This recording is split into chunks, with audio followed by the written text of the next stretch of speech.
What's up guys, Bloodshed here. Welcome to the Monk Starter Survival Guide for Diablo 3, patch 2.6.5 in Season 17. This is based on the Sunwuko set. This series is like a zero to hero type series where I theory craft, take you from level 1 all the way up to max level, recommendations for group play, solo play. Try to do everything in one video. Don't even do a challenge rift until the season resets. Make a seasonal character and then do your challenge rift bag. It's super duper important. Nobody complete their challenge rift, okay? This time around you get the Sunwuko set. So you roll blood shards at level 1, get your Rivera dancers. If you don't get them and you get Crutus boots, it's okay. Crutus boots are gonna give you a DPS boost also. You can also get more resource this way.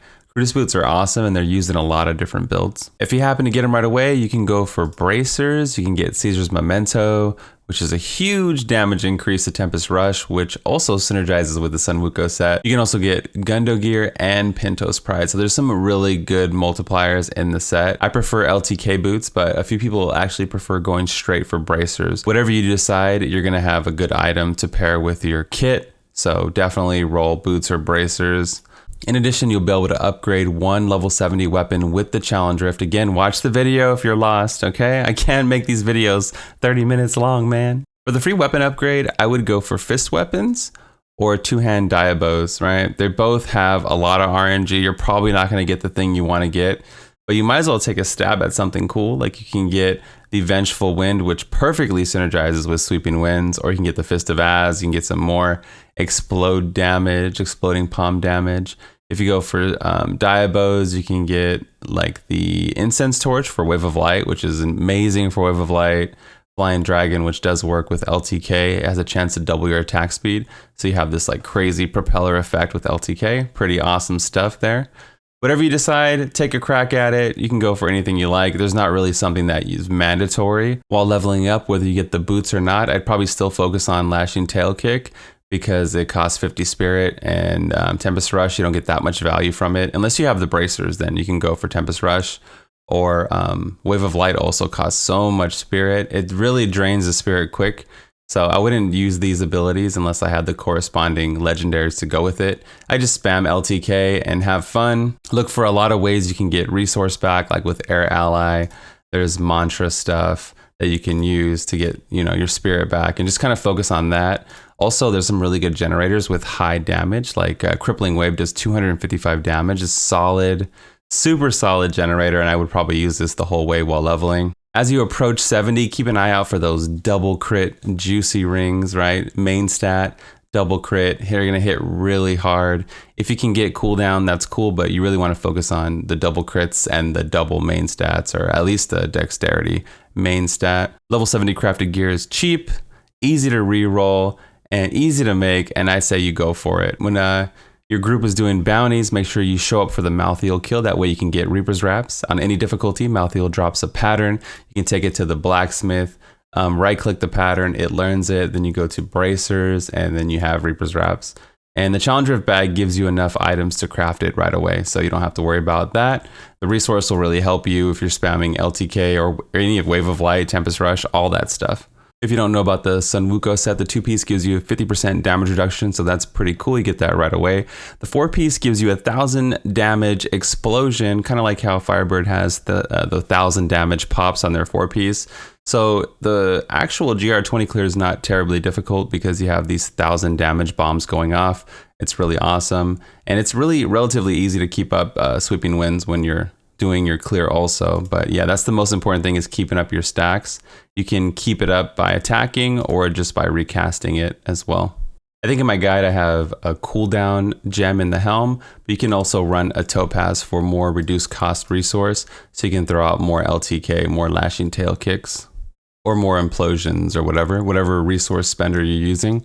I decided to do a LTK version and a non-LTK version, so the description will have everything that we talk about. If I mention it in the video, I'll have a link in the description for you. So I'm gonna do a non-LTK Lashing Tail Kick GR20 clear, so it's not so face roll, but if you had the boots, you'd have a 300% multiplier and you would just crush it, right? So keep up Sweeping Winds, jump in the middle of mobs, start punching everything, and Implosion brings them together. And you can see you do lots of damage. Like the AoE from the Sweeping Winds does a really good job. and you just kind of punch things in the face. The third hit has a special effect with all the monk. I'm gonna jump out of that explosion. The third hit has like a special effect with all the different ones. There's a generator that knocks them up. There's a generator that does more damage, but I like to use the Mangle rune almost every season. I like the extra damage from it, and I let Sweeping Winds fall off there. Fire ally gives us a nice little explosion as well. I'm gonna group them up, DPS them down. We should survive this, pull them in. And if you had strong arms while leveling, the strong arms proc on the implosion pull, so then you can do 30% more damage from there. But the monk has a relatively easy time with the GR20 and an easy time with the 6-piece starter as well. It's not too difficult, but you don't get to go into your god mode until you get like your weapons and items like that.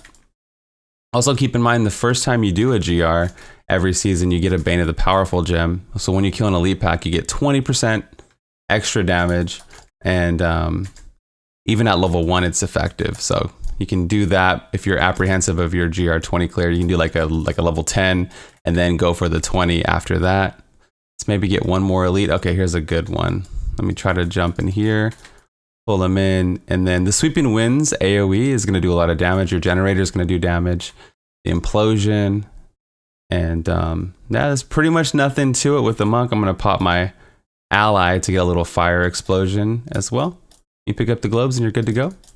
Once you complete your GR20 and get your 6-piece, you get your last tier of your set bonus. Lashing Tail Kick, Tempest Rush, and Wave of Light have their damage increased by 1,500 for each stack of Sweeping Winds you have. So the game gives you 3 stacks of Sweeping Winds, so you have 4,500% multiplier on those 3 abilities. And that's why in the beginning I was kind of focusing on them. Whether it's your bracers or your boots, you're going to get a multiplier with LTK, Tempest Rush, or Wave of Light. So you want to focus on, if you get items that buff these things, you want to put them in your bank or use them or put them in the cube, because that's what the whole Sunwuko set is based off of, and that's those 3 abilities. I'm also going to include 3 speed builds, one for LTK, one for Wave of Light, and one for Tempest Rush. This Sunwuko set is a really amazing speed build once you complete the puzzle. Until then, it feels kind of janky or whatever, but it's serviceable and you're getting by. The Tempest Rush in particular is probably the weakest of the 3, but it's still really fun, and you can actually make it relatively fast. You're probably looking at T16 in like 3 minutes. And then for LTK and Wave of Light, well, LTK is like sub 2 minutes. And then for Wave of Light, you know, you can have less than 1 minute clears with full optimization. Wave of Light's probably the best speed build in the game. So once it's complete and optimized and all that. So speed builds, you're good, you're covered. You can also play the LAN versions of all these builds as well. That's really cool. We do have a video covering LAN LTK, LAN Wave of Light on the channel from the season. It's really powerful, and I really wanted to play LAN LTK. I had so much fun with it, and it still might be something that I main here. Wave of Light also has a cool Sage version that you can play with half Sunwuko, or mostly Sunwuko, and 2-piece Sage set. If you don't know, they doubled the Death's Breath you get. Now, instead of getting 1 extra DB, it just completely doubles. So you're getting tons of DBs if you're able to use it. Now, you only want to use a Sage set if you want DBs. If you're going for key farm, it's probably better to go a full DPS build. That way you're getting more keys per hour. But if you're just kind of casually farming, or if you really like optimizing your time in the game, then most likely you might want to rock a Sage set. Again, all links will be in the description of the video. The Sage set is really cool though. You just hop around and stomp the yard and things die. It's great. It's great. Monk is really fast and effective. For group play, so solo push is good. You have multiple build avenues like we talked about. I want to backtrack really quick. So you can push with LTK, probably around GR 125. You can push with LAN Wave of Light, which is probably around GR 130. LAN Tempest Rush, or Tempest Rush in general, is probably like around a 110. You can play like a punchy Juliana's monk. EP monk is, I think, in around the low 120s this season. And then you can also speed farm with Juliana. One of the coolest speed builds in the game, the Juliana monk. This is kind of like not like a Juliana season, it's a LAN season, but you could do that if you wanted. You can also play in groups. A lot of groups love support monk. The meta, support monk is in the actual push meta. In the speed meta, maybe with wizards, but not necessarily with necromancers. So you might get some speed meta spots as a support monk, and then you'll definitely get some support monk spots in the push meta. So For pushing high tiers, Monk is great. For speeds, Monk is also great, but it just kind of depends what flavor of the month everyone is playing, you know? I haven't played support Monk since season 9, but I do work closely with one of our mods. He's also a top 10 Monk consistently in seasons, and I'll link his support Monk video in the description, and he does live streams, so you can check him out on Twitch. Show some brotherly love to the community. I'd appreciate that. Also, some love to my patrons. Thank you guys for making these videos possible. Thank you for supporting me on Twitch, Patreon, YouTube, all the likes and dislikes, the comments. It means a lot that you guys support Diablo content creator in 2019. I really appreciate you guys. That's going to be all for me today. This is the Bluddshed, and I'm out of here. Peace.